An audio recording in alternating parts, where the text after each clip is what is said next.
Bendiciones, ¿cómo están? Se nota que están bendecidos porque esta vez todos contestaron. Dice, le vamos a contestar antes de que vuelva a preguntar cómo estamos. El tema de hoy, el título, para colocarle el título, fue muy debatido. Porque le preguntaba, Señor, ¿qué título coloco? Porque el Señor me decía que hablara de Pedro y de Judas. Pero ¿qué título le coloco? ¿Pedro versus Judas? ¿La diferencia de Pedro y de Judas? No, los dos me traicionaron. Pero ¿cuál es la diferencia de una traición con otra? ¿Alguna vez hemos sido traicionados en esta vida? Pero la persona que nos traicionó nos pidió perdón. Nunca ninguno. ¿No ha habido un caso alguna vez que la persona que te traicionó te pidiera perdón? ¿Se humillara? Algunos sí. ¿Y uno qué dijo? El orgullo. Que te perdone Dios. ¿No lo dijimos así? ¿O dijimos te perdono? Pero no olvido. Te perdono, pero voy a recordar lo que me hiciste. Te perdono, pero yo no te voy a hacer olvidar ese dolor que tú me hiciste a mí. No perdonado el corazón. Porque no perdonó el corazón. Pero sin embargo Jesús fue traicionado. Jesús fue traicionado, fue azotado, fue apaleado. Y lo más que yo leía, y yo decía, Señor, ¿por qué Judas lo traicionó? Así, con un beso. Y ahí es donde Él me llevaba a mirar en esos tiempos que el beso es un símbolo de respeto. El beso es un símbolo de respeto, diciendo, Él es mi maestro. Porque Judas no le consideraba Mesías, un Mesías a Jesús. Él lo consideraba un maestro. Judas Iscariote. Él era de una región del sur, no era Galileo. Iscariote, muchos lo han tomado Iscariote como el proverbio de sicario, sinónimo de sicario, quiero decir, sinónimo de sicario. Entonces, si vamos investigando más, Judas, al igual que Pedro, eran hombres de armas a tomar, pero no ese eran armas de verdad, que ellos peleaban, luchaban. Yo decía, ¿qué es lo que quiere? ¿Qué es lo que buscaba Judas de Jesús? ¿Qué es lo que buscaba conseguir Judas de Jesús? ¿Por qué llegó al término de entregarlo? Si lo amaba, dice la palabra que él lo amaba con todo su corazón, lo respetaba. Es más, Judas manejaba. Él manejaba la economía de ellos, la tesorería, pero también se dejaba una parte para él, dice la Biblia. ¿Y ustedes creen que Jesús no sabía eso? ¿Que Judas robaba? ¿Que no conocía el corazón? Es más, en una palabra dice, veo sus corazones que no tienen fe, que son todos incrédulos. Andan conmigo mis discípulos, pero son incrédulos. Y yo me voy al Antiguo Testamento, al pueblo de Israel, que andaban con Moisés y Aarón, y caía maná del cielo. Siempre lo voy a decir, caía maná del cielo. Yo me imagino ese espectáculo cuando el mar rojo fue abierto y todos pasaron por los lugares secos. Yo me imagino esa vivencia.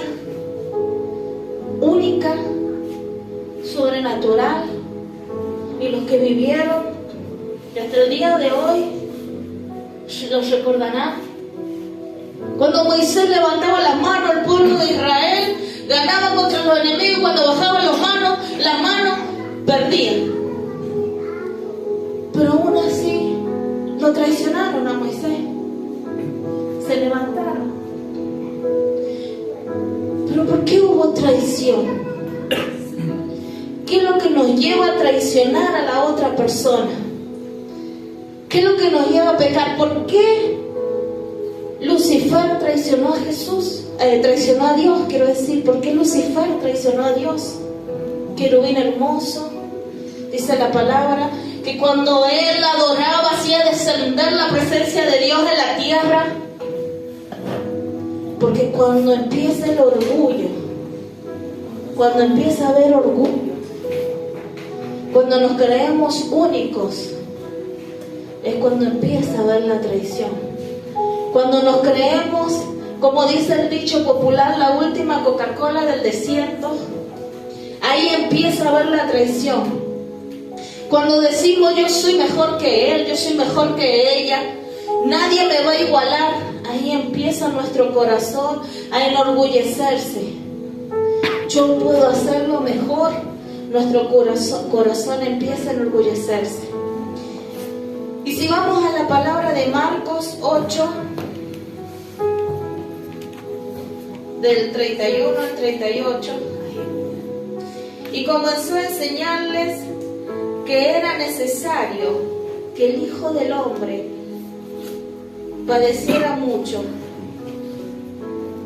Comenzó a enseñarles que le era necesario al Hijo del Hombre padecer mucho y ser desechado por los ancianos, por los principales sacerdotes y por los escribas, y ser muerto y resucitar después de 3 días. Esto les decía claramente. Entonces Pedro le tomó aparte y comenzó a reconvenirle, pero él, volviéndose y mirando a los discípulos, reprendió a Pedro diciendo: quítate delante de mí, Satanás, ¿por qué no pone las miras en las cosas de Dios, sino en las cosas de los hombres? Y llamando a la gente y sus discípulos le dijo: si alguno quiere venir en pos de mí, niéguese a sí mismo. ¿Qué es lo que dice? Mira a tu hermano. Dice Dios que si quieres ir en pos de Él, que te niegues a sí mismo. Si alguno quiere venir en pos de mí, niéguese a sí mismo. Tome su cruz. ¿Y qué es lo que es la cruz? Nuestros pecados, nuestra carnalidad, lo que nos hace pecar, nuestras debilidades. Porque todo el que quiera salvar su vida la perderá. Y todo el que pierda su vida por causa de mí, del Evangelio, la salvará. Porque ¿qué aprovechará el hombre si ganare todo el mundo y perdiere su alma?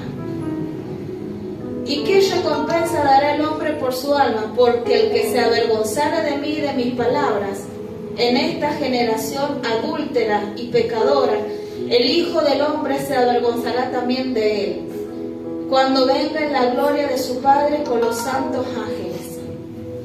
¿Cuánto nos hemos avergonzado de decir que somos cristianos? Cuando nos dicen orar y miramos para todos lados, que nadie nos vaya a ver orar.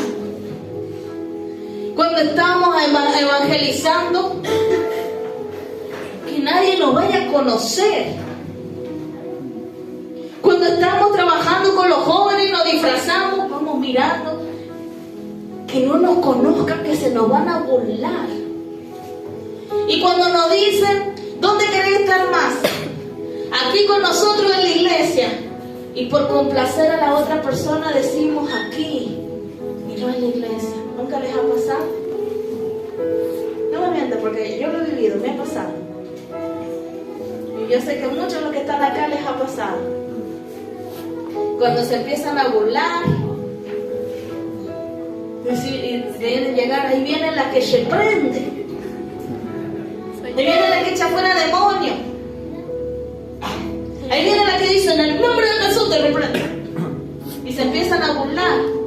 Y agarran a otro y dicen, te reprendo en el nombre de Jesús. Y ya tenían de acuerdo que eso se manifestara y se empieza a hacer como que se manifiesta. Y uno los mira. Señor, ten misericordia de ellos. ¿No les ha pasado? Por amor a Jesucristo nos va a pasar eso y mucho más. Pero ahora yo me voy a lo otro. ¿Por qué Judas decidió traicionar a Jesús? Yo estaba leyendo y a mi ver a él no le hacía falta el dinero, porque entre ellos se ayudaban, le entraba mucha plata en la tesorería. Entonces todos hablan de un Jesús pobre, pero Jesús no era pobre. Y Judas, cuando estuve leyendo que dice que le dio un beso en varias versiones, y Jesús le dijo, por un beso entregas al Hijo del Hombre. ¿Sabe lo que sentí en ese momento? Lo que Dios me dijo, porque Judas quería que Jesús se levantara en armas. Porque Judas quería que Jesús se levantara y derrocara a los romanos y el ser uno de los gobernadores. Porque Judas quería que el ejército de Jesús, porque sabía que él era un rey de algún lado, pero no sabía de dónde, y derrocar a los romanos. Porque Jesús tenía influencia. ¿Tú tienes influencia en lo que haces? ¿Tienes influencia en tu casa? ¿Tienes influencia donde vas? Eso es lo que quería Judas. ¿Por qué se arrepintió? Porque Jesús ya le había dicho que él nunca iba a utilizar la violencia para hacer llegar el evangelio. ¿Y cuántos cristianos utilizamos la violencia cuando predicamos el evangelio? Y nos ponemos a pelear entre nosotros, nos ponemos a discutir entre nosotros quién va a ganar mejor. ¿Acaso Jesús dice la palabra que él alguna vez discutió? Pero nosotros no hacemos eso. Nosotros discutimos. Y ahí me ponía así ya preguntando, ¿por qué, Señor, Judas se ahorcó? Si se podría haber arrepentido, le podría haber pedido perdón. Se ahorcó porque ya primero se había suicidado espiritualmente. Suicidio espiritual, existe el suicidio espiritual. Y ahí el Señor me empezaba a hablar, sí. ¿Y qué es lo que nos lleva a suicidarnos espiritualmente? ¿Cuál es el suicidio espiritual? Porque ya reconozco que es el suicidio físico, donde la persona empieza en un estado de enajenamiento, de enajenación, de depresión, de enojo, de ira, de tristeza, de melancolía. Se empieza a encerrar, a no querer salir, a no querer bañarse, ya ni comer, hasta que se termina quitando la vida. Llora constantemente, que es el suicidio espiritual. Muchas personas no se dan cuenta que ya están empezando a entrar en un suicidio espiritual. Cuando dejamos de orar, poco a poco el enemigo va matándonos, porque ya no podemos discernir, no podemos ver, no podemos sentir. Cuando dejamos de adorar y cuando volvemos a querer adorar y escuchar una canción, empieza a costarnos. Decimos, Señor, te queremos sentir, pero ya no lo sentimos como lo sentíamos antes. Señor, ayúdanos a orar, pero cuando entramos en la oración ya no, es como algo vacío, palabras que decimos, pero sabemos que no son escuchadas. Son palabras y palabras y palabras. Decimos, Señor, ¿por qué no te siento? ¿Por qué no me escuchas? Cuando nos alejamos de Dios, dejamos de congregarnos. Cuando hacemos otra cosa prioridad a lo que es la palabra, a lo que es Dios, a lo que Él quiere en nuestra vida. Y muchas veces nos cayeron visitas. Chau, no vamos a ir a la iglesia. Una excusa. Yo lo viví. Amor, me cayó mi hermano, me cayó mi tía, me cayó... No voy a ir. Rosana, te estoy esperando acá. Me cayó visita. Chau, nos vemos. Él le colgaba. ¿O nunca se ha enfermado a último momento cuando va a ir a la iglesia? Ay, me duele el estómago, me siento mal. Rosana, si estaba bien, pero ahora estoy enferma. Le colgaba antes de que me dijera algo. Nunca les pasó. En el pasado me pasó. En el pasado me pasó. Pero me sentía bien cuando me decían, vamos a comer, vamos a salir, vamos a pasear. Pero para ir a la iglesia me sentía llorar.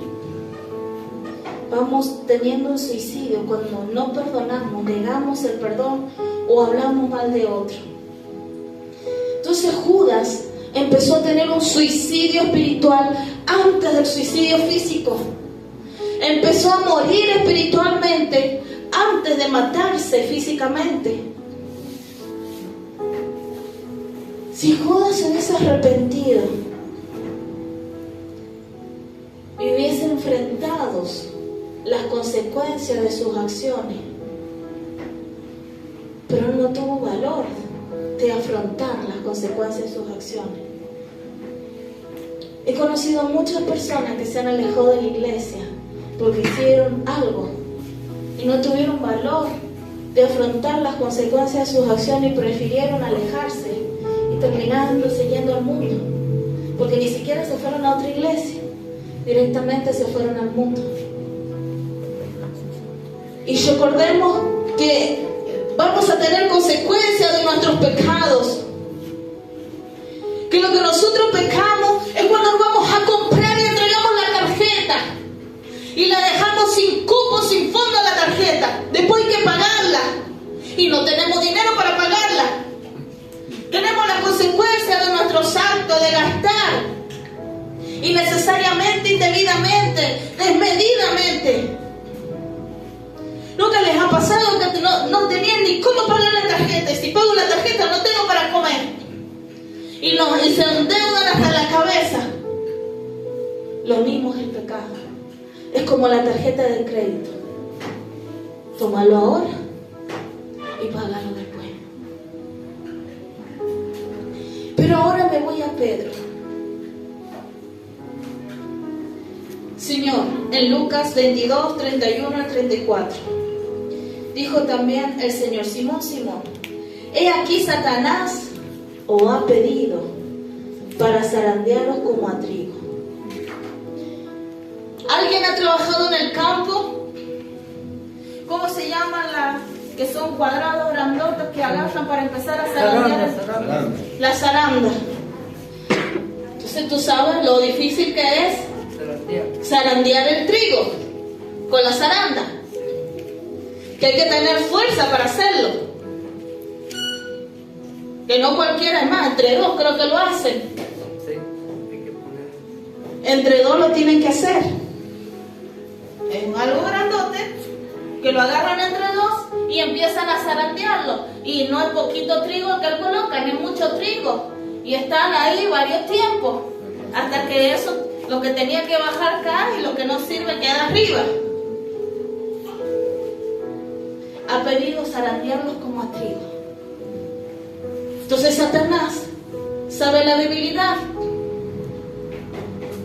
Y la debilidad es el poder que nosotros le damos a Satanás para que él entre en nuestra vida y haga estrago. El derecho legal que nosotros le damos. ¿Y cuál es el derecho legal? Pero yo he rogado por ti que tu fe no falte. Y cuando estaba leyendo esta, yo he rogado por ti. Sentía de parte de Dios. Y sigo rogando por ustedes para que su fe no falte y no siga siendo zarandeado como trigo por Satanás.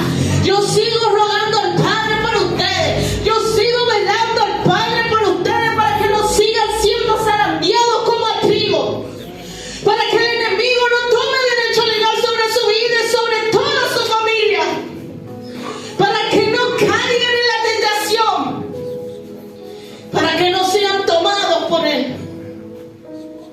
Yo oraba al Padre por ustedes, mis discípulos.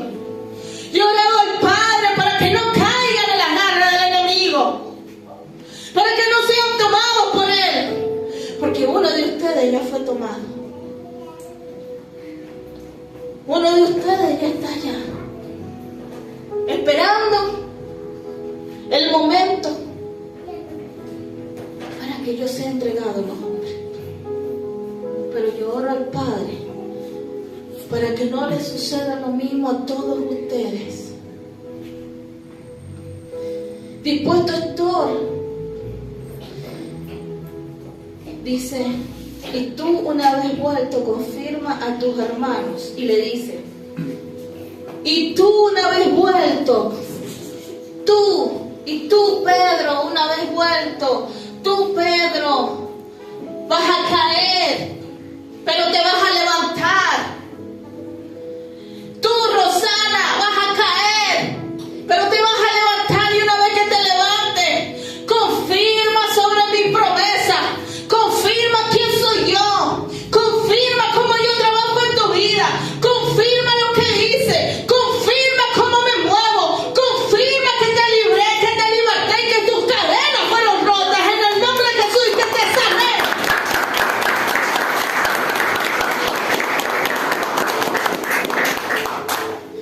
Confirma a tus hermanos. Una vez vuelto, Pedro, porque tú te vas a arrepentir. Confirma a tus hermanos de mí. Confirma a tus hermanos que soy misericordioso. Él dijo, Señor, ¿has visto que cuando por ahí nos vamos a nuestros sentimientos y nuestras emociones y acusamos al otro, vemos la paja del otro y nos creemos que nosotros nunca vamos a caer en nuestra vida? Y de eso que señalamos tanto y acusamos terminamos cayendo. Él le dijo, Señor, estoy dispuesto a ir contigo no solo a la cárcel, sino también a la muerte. Dime y vamos a ir a la esquina y allá vamos a estar. Y él le dijo, Pedro, te digo que el gallo no cantará hoy antes que tú me niegues 3 veces que me conoces. ¿Cuántas veces hemos negado a Jesucristo? ¿Cuántas veces hemos pisoteado? Yo le digo hemos, porque yo también entro. Hemos pisoteado la sangre de Cristo. ¿Cuántas veces hemos mentido? ¿Cuántas veces hemos actuado mal? Y el Señor sigue orando por nosotros al Padre. Sigue intercediendo por nosotros al Padre. Él sigue apostando por nosotros. Porque aunque nosotros no apostemos nada por nosotros, aunque nosotros, nuestra mente que nos limita, digamos, no voy a llegar, no voy a poder. ¿Saben las veces que yo veía a alguien orar, ministrar, y yo decía, yo jamás voy a poder hacer eso? Veía a alguien que oraba por los demonios y la persona era libre, y yo decía, jamás voy a poder hacer eso. Veía a la pastora Maribí que ministraba, y yo decía, gloria, qué unción que tiene, yo jamás voy a poder hacer eso.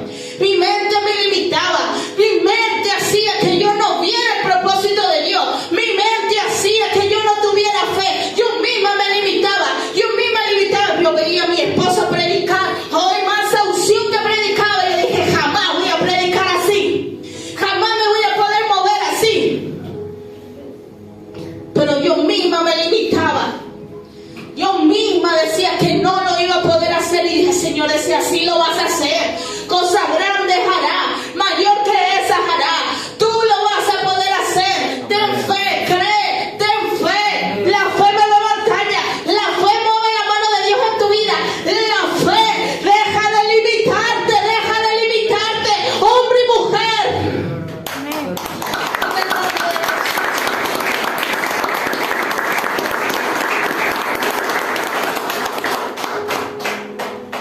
Yo decía, ¿por qué Pedro te negó? ¿Cuántas veces hemos tenido miedo? Y el miedo nos paralizó. nos quedamos paralizados sin saber qué hacer, cómo actuar, cómo movernos, qué hablar, qué decirnos. Y lo más fácil fue huir, fue negarlo, fue escapar, fue no dar la cara. ¿Cuántas veces el miedo nos limitó? ¿Cuántas veces el terror, el pánico, la ansiedad nos hizo salir del propósito de Dios? ¿Cuántas veces los ataques? Y decíamos, ¿hasta cuándo vamos a ser atacados? ¿Hasta cuándo voy a recibir este ataque? ¿Hasta cuándo las personas se van a levantar? ¿Hasta cuándo voy a vivir esto? ¿Hasta cuándo? Son las consecuencias de tus acciones. Perdón, sí. Son las consecuencias de tus acciones pasadas. Son las consecuencias de tus pecados. No creas que ha sido borrado lo que tú has hecho en el pasado.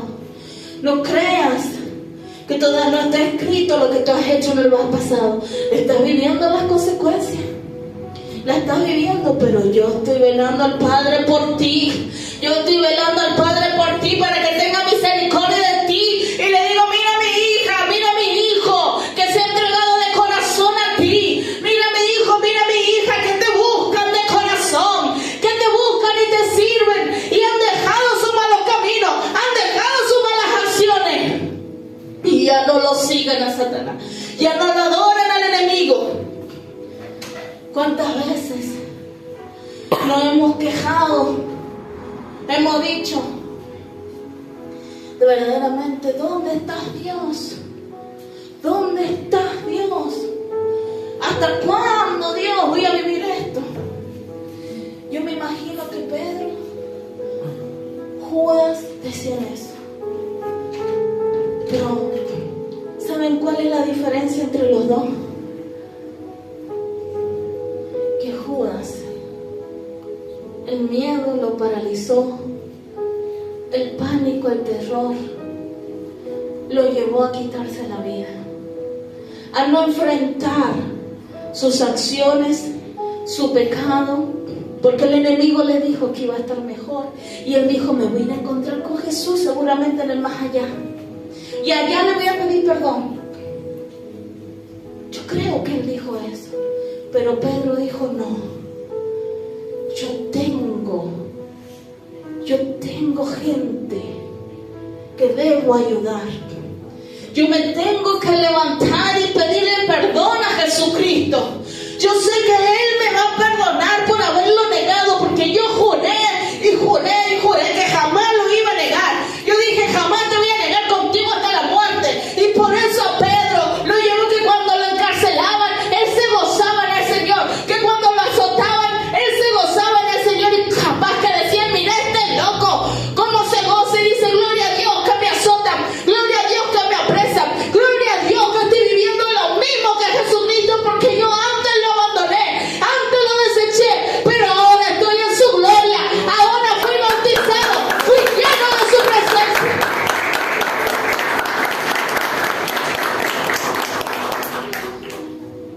Y ahora yo le hago una pregunta. ¿Cuánto desean ser destituidos de la gloria de Dios? ¿Cuántos desean ser destituidos de la gloria de Dios? Todos quieren estar dentro de la presencia del Señor. Amén. Fue una pregunta jactanciosa. A ver si estaban atentos. Estaba mi borracho. ¿Cuántos no quieren ser destituidos de la gloria de Dios? ¿Cuántos quieren estar dentro de la gloria de Dios? ¿Cuántos desean ser llenos de la presencia? ¿Cuántos desean estar predicando y que sean llenos de la presencia, ser bautizados, que el Espíritu Santo caiga en cada persona?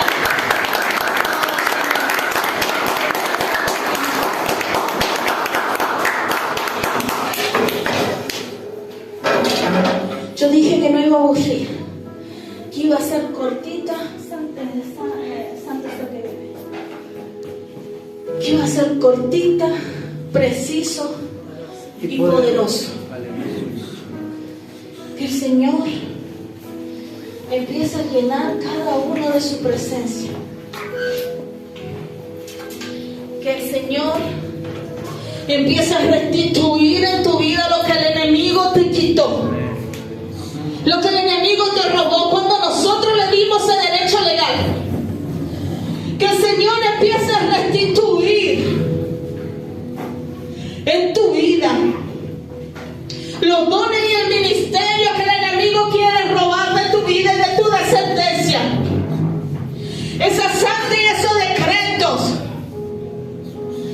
de parte del enemigo en tu vida, de limitaciones en tus pensamientos, de que tú no vas a poder hacer nada, ni llegar a la presencia de Dios, donde tú nunca vas a poder